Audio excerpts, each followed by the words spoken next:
ورحمة الله وبركاته.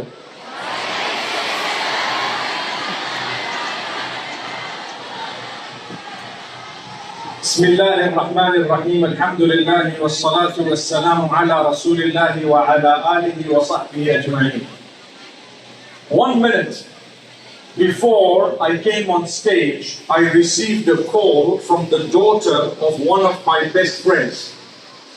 Just now, we are sitting in the city of Sultan Kudurat, in this province of Maguindanao, in the country of the Philippines, in the midst of these wonderful people.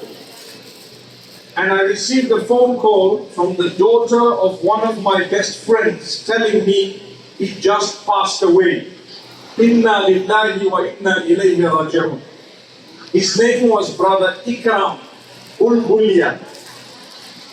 Allahumma gfir lahu warhamhu wasakkinhu fil jannah. Say Ameen. He was a great guy. He helped a lot.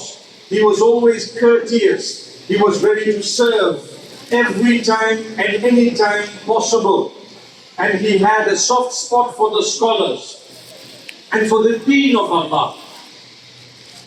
Many years ago, we went with a delegation of people to Cape Town. And he provided his services free of charge. And he said, we will do whatever we can for the deen of Allah and for those who are spreading the deen of Allah.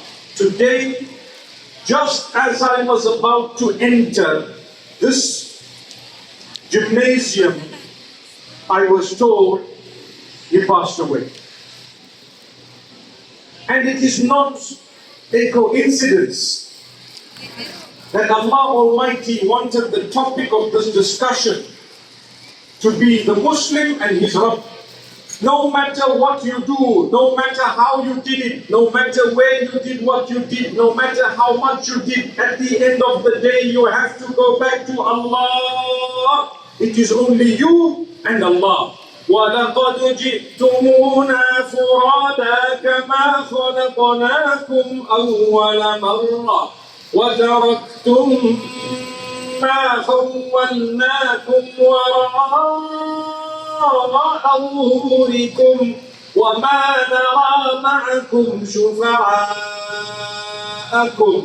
الَّذِينَ زَعَمْتُمْ أَنَّهُمْ فِيكُمْ شُرَكَاءُ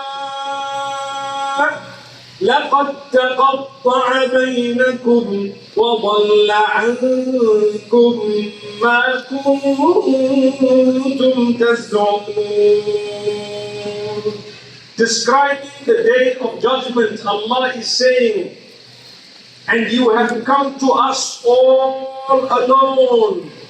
In the way we created you at the beginning. When Allah created you right at the beginning, all alone, Allah says, you have come to us all alone as we created you the first time. And you left behind everything that gave you company on earth. Everything that was with you on earth. What was with you? Your family was with you, your wealth was with you, your home was with you, your city was with you, your place was with you, what you were acquainted with was with you, your comfort zone was with you, everything was with you. Allah says, look, you came to us alone. Where is your family? It's not here. Where are your people? They are not here. Where is your house that you had? Not here. Where is your motor vehicle? Not here. Where are your perfumes? Not here. Where is your money? Not here. Where is your community? Not here. Where is your city and all the lovely restaurants you had? Not here. Where are all the things, your country? Not here. Where is the world? Not here. You are alone. Let's talk. Allahu Akbar. Prepare for that day. Allah Almighty wants you to prepare for the meeting with Him.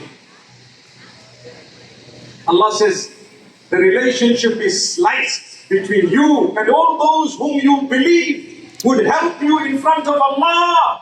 Nobody can help you in front of Allah. It's you, your deeds, and the mercy of Allah. How many deeds have you done? Did you pray this morning, Salatul Fajr? If not, you did not prepare for meeting with Allah. That's it. When you dress It's very easy to look at your dress in the mirror and ask yourself, am I with the people of Jannah or am I going somewhere else? The people dressed like this, do I think I'm going to find them in Jannah? If the answer is yes, well done, my sisters, my brothers, all of us.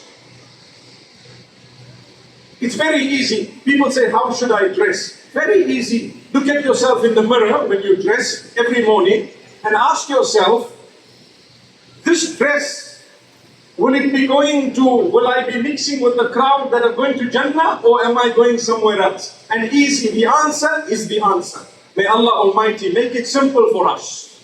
Be strong. Don't worry what the world thinks about you. You're a Muslim. You're in hijab. You go for salah. You abstain from riba. You don't go drinking alcohol. You don't go to the clubs and the casinos. Don't worry how much they laugh at you. No problem. When you return to Allah, you will have the last laugh. فَالْيَوْمَ الَّذِينَ آمَنُوا مِنَ الْكُفَّارِ يَضْحَكُونَ. Allah says that in this world, the kuffar, they laugh at the Muslimin. He says it in the Quran. إِنَّ الَّذِينَ أَجْرَمُوا كَانُوا مِنَ الَّذِينَ آمَنُوا يَضْحَكُونَ وَإِذَا مَرُّوا بِهِمْ يَتَغَامَزُونَ. The criminals, they used to look at the believers in the world and they used to laugh at them. Why? Look, you are wearing hijab and so on. Allah describes it in the Quran. They would laugh. Who would laugh? The criminals would laugh at the believers. That's what Allah says. Allah says, when they pass by the believers, they crack a joke and they mock at the believers. They mock at them. Look at this one. Subhanallah. I remember years ago, there was a guy, he became a big scholar. He passed away in 2005. He told us, back in the day, he was in the army. And he started growing his beard because he wants to follow the sunnah. And the others in the army used to tease him that he's a goat. Today, 2025, goat means what? If they say this guy's a goat, what does it mean? Greatest of all time. See, mashallah, Sultan Qudrat, they know what it means. He's the goat, mashallah. But that time they meant he was a billy goat, making a sound. They were teasing him with the sound of a goat. And the generals called him. And they court-martialed him because he refused to shave his beard. And he says, everyone was waiting outside. We went into the tent. And I had these two generals judging. They asked me questions and so on. And I responded to them to tell them it's my conviction. It's my faith. It's the sunnah of my beloved Prophet. I'm not doing it in order to defy. I'm not doing it in order to be different. I'm not doing it in order to be cool. And so on. And they decided to promote him to the level of a sergeant. And when he exited with all his new badges, they all had to stand attention to him. And they were shocked. What happened to the sound of the goat? They couldn't say it. He would punish them.